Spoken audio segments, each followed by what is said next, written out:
You settle onto the couch for an episode of a show everyone's been recommending. Subtitles on, out of habit more than necessity at this point. You follow along smoothly, catch every joke, every plot twist, every subtle piece of dialogue. The episode ends, and there's a genuine, satisfying sense of progress sitting in your chest. My English is really improving, you think. I understood every single word of that. Now try something small, almost accidental. Turn the subtitles off, just for a minute or two. And notice what happens. The characters, the same actors, the same show, suddenly seem to be speaking an entirely different language. The words smear together into something unrecognizable. The pace, which felt perfectly manageable moments ago, now feels almost aggressive. Within 2 minutes, maybe less, you're lost completely, reaching instinctively for the pause button, flipping the subtitles back on with something close to relief. Just for a few more weeks, you tell yourself. Just until my listening catches up a little.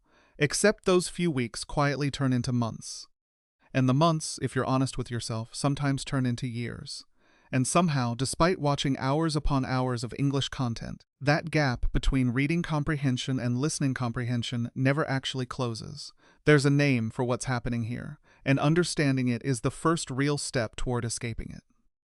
Call it the subtitle illusion. Here's the uncomfortable mechanism underneath it. When you watch a show with subtitles running, your brain isn't actually practicing listening, not in any meaningful sense. Reading text is, for the human brain, an enormously easier task than decoding raw, unpredictable spoken audio. And the brain, being relentlessly efficient, always defaults toward the path of least resistance. Given the choice between straining to parse fast, blended, native-speed audio and simply reading clean, pre-processed text sitting conveniently at the bottom of the screen, your brain will choose the text almost every single time, instantly, without asking your permission. Which means, quietly, invisibly, you haven't actually been listening to English this entire time. You've been reading it, while audio happened to play somewhere in the background, mostly unprocessed. What began as a genuinely useful support tool has, somewhere along the way, calcified into something closer to a structural crutch. And here's the uncomfortable truth about crutches of any kind, physical or otherwise. As long as you keep leaning on one, the muscle underneath it never gets the chance to grow strong enough to hold your weight on its own. So the real question isn't whether subtitles are useful. They clearly are, especially early on.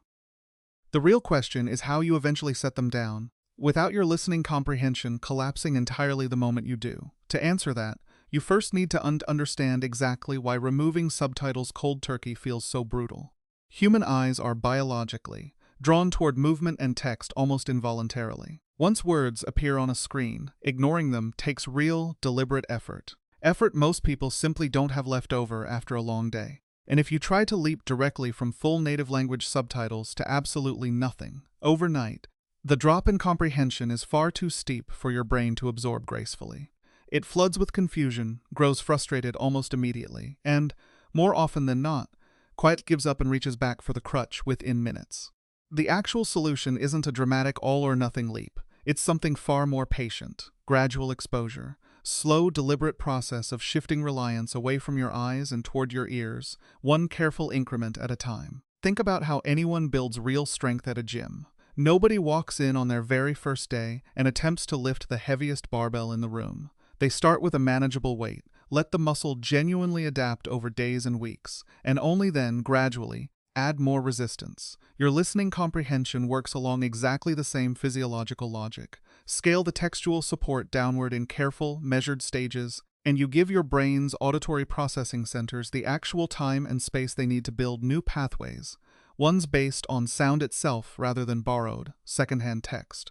There's a specific 4-stage path worth following here, each stage building directly on the one before it. The first stage applies if you're currently watching English shows with subtitles written in your own native language. Your first move, and it's a smaller shift than it might feel, is simply switching those subtitles from your native language into English text. During this stage, your eyes are still carrying most of the workload, but something important is quietly happening underneath the surface. You're building a direct link, for the first time, between the fast, unpredictable sounds of native speech and their correct English spelling. Stay here until reading the English text feels genuinely effortless, until your eyes never fall behind the pace of the dialogue. The second stage asks something slightly braver of you. Choose a show or a film you've already watched 3, 4, maybe a dozen times before, something so familiar you could probably narrate it from memory. A comfort watch, a classic you know almost by heart. And this time, turn the subtitles off completely. Because your brain already knows exactly how the story unfolds, it doesn't need to panic about losing the plot. It's free, for the first time, to direct its full attention toward the raw audio itself, without the added burden of simultaneously tracking an unfamiliar story. The third stage is where most people either break through or quietly retreat, and it deserves real patience. When you sit down for a brand new episode, something you've genuinely never seen before, split your viewing time deliberately. For the first 10 minutes, subtitles stay off entirely. Let your ears work hard. Lean on body language, tone, the physical energy of the scene, and try to catch the key nouns and verbs carrying the core meaning. Then, for the remaining half hour or so, turn the subtitles back on and simply relax into the rest of the story, giving your brain a chance to recover rather than burning out entirely on a single episode. Over the following weeks, slowly extend that subtitle-free window. 10 minutes becomes 15, 15 becomes 20, eventually 30. The fourth and final stage is where the training resolves into something close to independence. New content, vlogs, podcasts, films you've never seen before, watched entirely without text support of any kind. Your ears, at this point, have become your primary tool for navigating the language, not a backup system leaning on your eyes. Of course, moving through these stages raises an honest, practical question. How do you actually know when you're ready to advance, rather than simply pushing yourself too hard, too soon? There are 3 specific checkpoints worth using. The first is what you might call the plotline test. During a subtitle-free stretch, pause the video around the 10-minute mark and ask yourself, honestly, can I clearly explain what just happened, what the core conflict or tension in this scene actually was? If you can follow the big picture shape of the story, even while missing individual adjectives or a stray idiom here and there, you're succeeding. Small vocabulary gaps are completely normal and completely fine. What matters is whether the overall thread of meaning survived intact. The second checkpoint involves something subtler, almost easy to dismiss if you're not specifically listening for it. Can your ears, without any visual help, distinguish between different characters, different accents, different emotional states, purely from the sound of their voices? As your brain gradually stops leaning on text, it naturally begins picking up on details it used to skip right past. Sarcasm, hesitation, a whispered aside. A tense pause before someone answers a difficult question. If you notice yourself becoming more aware of tone, of the actual texture and emotion in someone's voice, that's a clear, reliable sign your auditory processing has genuinely started taking over the work your eyes used to do. The third checkpoint is, in many ways, the most satisfying, because it arrives almost as a surprise rather than something you deliberately test for. After several weeks of consistent hybrid practice, turn the subtitles back on for a full episode, purely as an experiment, and pay close attention to how it actually feels. If that familiar block of text at the bottom of the screen now feels intrusive, distracting, almost like it's getting in the way of watching the actor's actual performances, that's not a coincidence, and it's not your imagination. It's a genuine, measurable sign that your brain has quietly rewired its own defaults.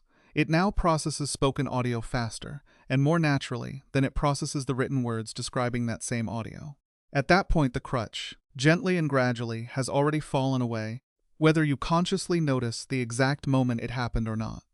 None of this is meant to suggest subtitles are somehow a mistake, or something to feel guilty about relying on early in your learning journey. For a genuine beginner, they're an enormously valuable tool, a bridge that makes an otherwise overwhelming language feel navigable. But for someone who has already built real vocabulary and real grammar, someone standing right at the edge of true fluency, subtitles can quietly become something closer to a beautifully comfortable cage. They let you feel like you're making progress, episode after episode, while gently, invisibly, keeping the actual skill you need most just out of reach. So step, carefully and gradually, away from the comfortable illusion of reading, and toward the messier, faster, far more alive experience of raw English audio. Let your ears struggle a little. That struggle isn't a sign of failure. It's the exact, necessary friction real growth requires. Tonight, if you're willing, open whatever you were already planning to watch, and commit, just for the first 5 minutes, to leaving the subtitles off entirely. Sit inside the discomfort. Let your ears reach for meaning, without the safety net waiting underneath them. That's not a small thing. 5 minutes of genuine unsupported listening. It's the very first, real step toward a kind of independence no amount of subtitle reading could ever quite hand you.